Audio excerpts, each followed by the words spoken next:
but let's not forget that the North Koreans did promise something. They've promised to denuclearize, they've promised to stop nuclear and missile testing, and they've recognized that we're going to continue in our military exercises. Let's be very clear, the United States has made zero concessions, but North Korea has made some promises, and again, this meeting won't take place without concrete actions that match the promises that have been made by North Korea.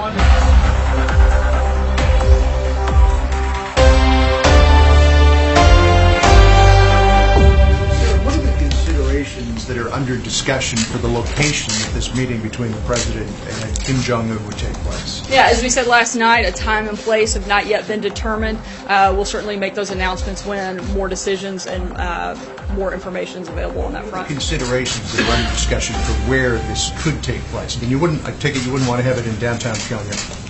Yeah, and we're not going to have those conversations between me and you and the press. Those will be conversations that take place at a much higher level and certainly outside of this room.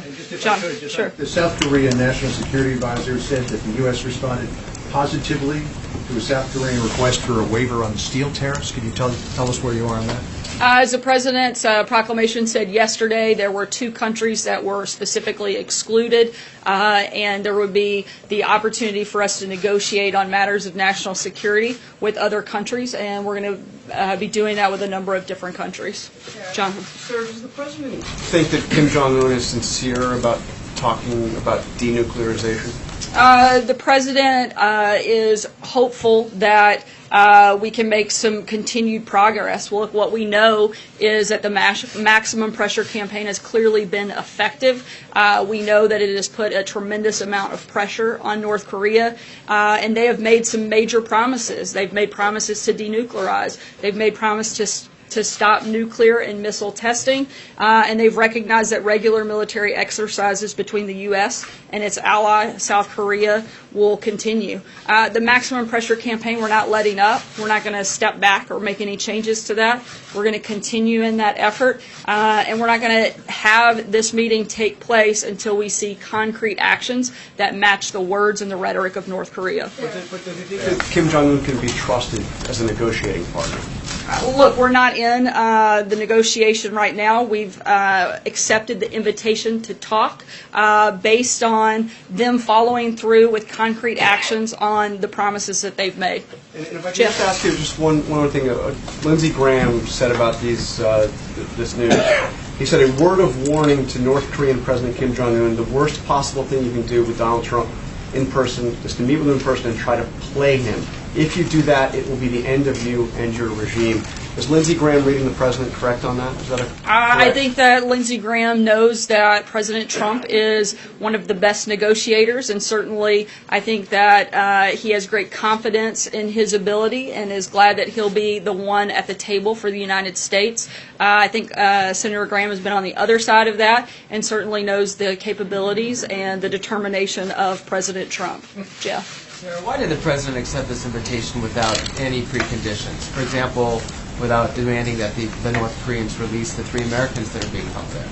Look, that's something that we're going to continue advocating for and pushing for, but let's not forget that the North Koreans did promise something. They've promised to denuclearize, they've promised to stop nuclear and missile testing, and they've recognized that we're going to continue in our military exercises. Let's be very clear, the United States has made zero concessions, but North Korea has made some promises, and again, this meeting won't take place without concrete actions that match the promises that have been made by North Korea. I wanted to follow up on that because you just said that now. Do you think that a 2-month time period is enough time to make sure that they will actually fulfill those promises? He said he wants to do it by May.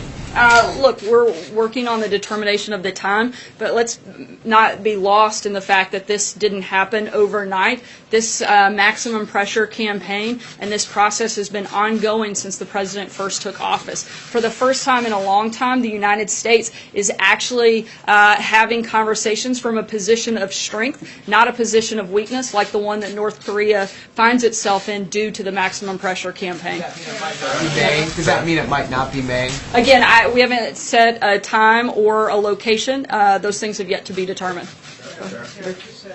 They promised to denuclearize. Have they promised to denuclearize, or have they promised to talk about denuclearizing? The understanding, the message from the South Korean delegation is that they would denuclearize, and that is what our ultimate goal has always been, and that will have to be part of the actions that we see them take.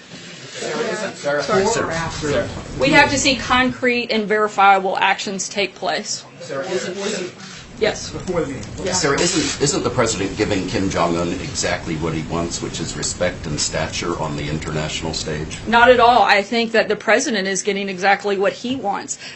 He is getting the opportunity to have the North Koreans actually denuclearize. Look, you have to remember, nothing is changing from the United States position. We're going to continue the maximum pressure campaign. We're going to continue working with our allies and partners to do that, and we're going to continue to ask them to step up and do more. Nothing is changing from our side when it comes to this conversation. There's no guarantee this will be any more than a photo op. Kim Jong-un gets his equal footing, in his view, on the world stage with the leader of the free world, and the president gets nothing.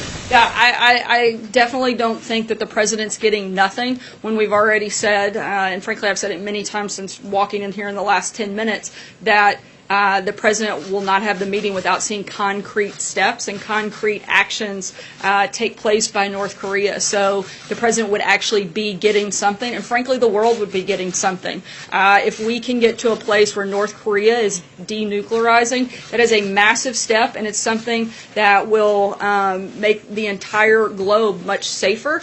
And even President Moon has said that this is because of the leadership of President Trump. And one softball question, which is, and I apologize for that, which is, given the economic news and the North Korea news, what words would you describe would you use to describe the president's mood right now? The president's in a great mood. The president's been in a great mood because we've had not just a successful couple of days, we've had a successful year, and we're very focused on making sure we have 7 more. Chris. The top officials at the White House and at the Pentagon seem to be taken by surprise by the announcement. Was this done in a haphazard way? Not at all. As I said, that this has been part of an ongoing campaign that's been going for over a year.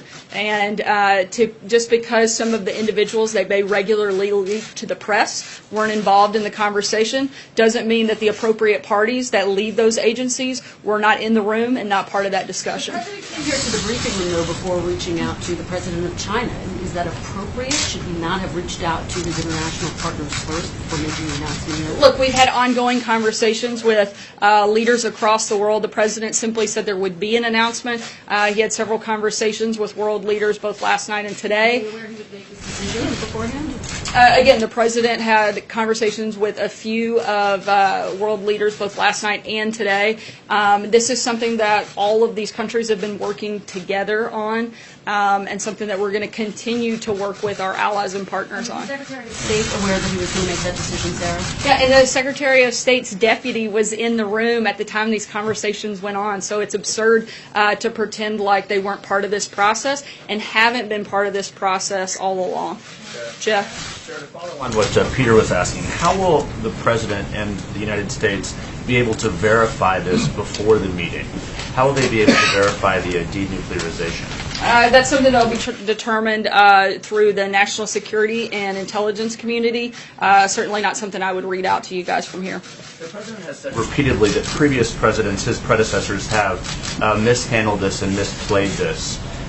Why can he be so confident that this is the right move when just in October he was telling his own Secretary of State it would be a waste of time to talk directly? Well, I think it's really clear that they've misplayed it, or we wouldn't be in the position that we're in. The president wouldn't be having to clean up the mistakes of the previous 3 administrations. The president is getting promises out of North Korea that haven't been made in any recent years. And again, we are going to continue the maximum pressure campaign to make sure that they follow through on these commitments. John? Who would he like to have with Sorry, him? I'm going to keep moving. If I can just ask, who would he like to have with him at the meeting? The Secretary of State, I mean, there is not an ambassador now in South Korea. Does he plan to step up more before this meeting?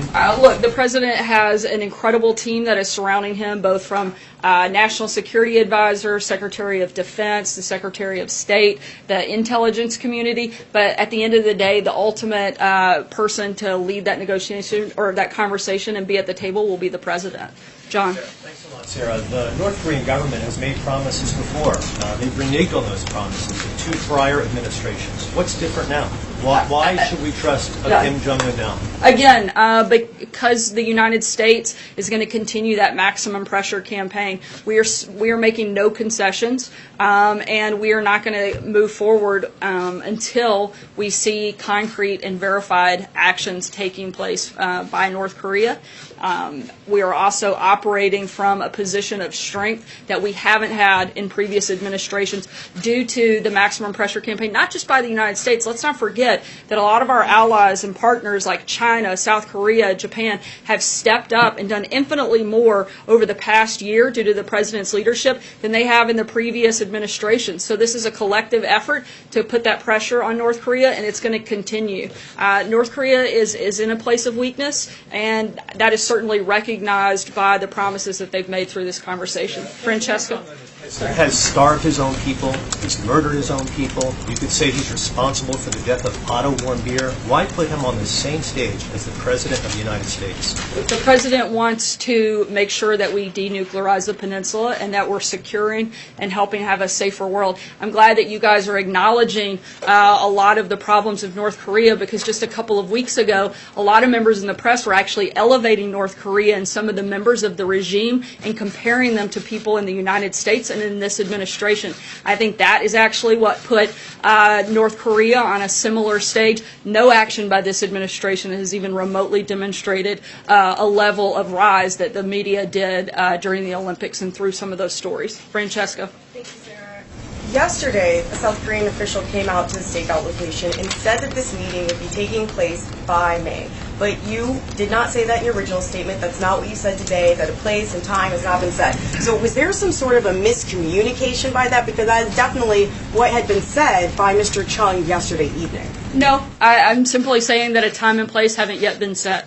Okay, and so moving on from that point, can you kind of explain to us how this did end up coming about last night? Because we had the president pop his head in here at roughly close of business and say to supporters who were around that there was going to be this Maybe announcement. that's y'all's close of business. Our hours must be a little later than y'all's. Yeah, I'm pretty sure you guys were all still here. So popped his head in here, though, and said that there would be an announcement coming around 7 p.m. from the South Koreans. Then the White House ends up telling us that it will be here on this property. Then it wasn't until an hour after that that you even sent out a statement affirming the details, some of the details, not the May part, of what this announcement that President Trump would be meeting with Kim Jong-un. Can you walk us through how that all happened from the president popping in here to the fact that a South Korean official, not the White House, briefed us on our own property outside? Again, this was the result of the South Korean delegation who had met with the North Koreans earlier in the week, coming here to give us an update on their conversations and their meetings and relaying that information and us responding to that.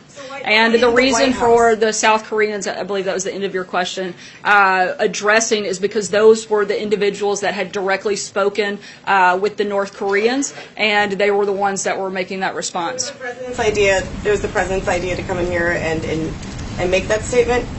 Yeah, absolutely. It was the president's idea to come into the briefing room and alert you all of an announcement coming a couple hours later.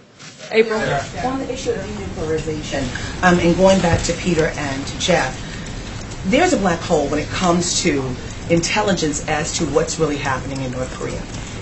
What is going to be put in place specifically to qualify and quantify what is actually there? When you talk about denuclearization, what are you denuclearizing? How many? We don't know specifically. What is in place? Are you going to employ world bodies beyond what you have? What is in place? What do you plan on doing? That's something that's going to be determined by the intelligence community, the national security team, and not something that I would relay from the podium to all of you. But it's very important when you have something, some kind of meeting of this nature, it's very important to understand what is in place. Because he could say, I'm denuclearizing and not denuclearize everything. I think it's very important for our intelligence communities and our national security community to understand that, and they do. And that is going to be a major part of any conversation, and something, though, I'm not going to relay at this point, certainly ahead of any conversation. One more subject, last question. When did President Trump, after that photo, see Stormy Daniels? Did you text, email? Do you have any other information? I don't. We've addressed this extensively, and I don't have anything else to add.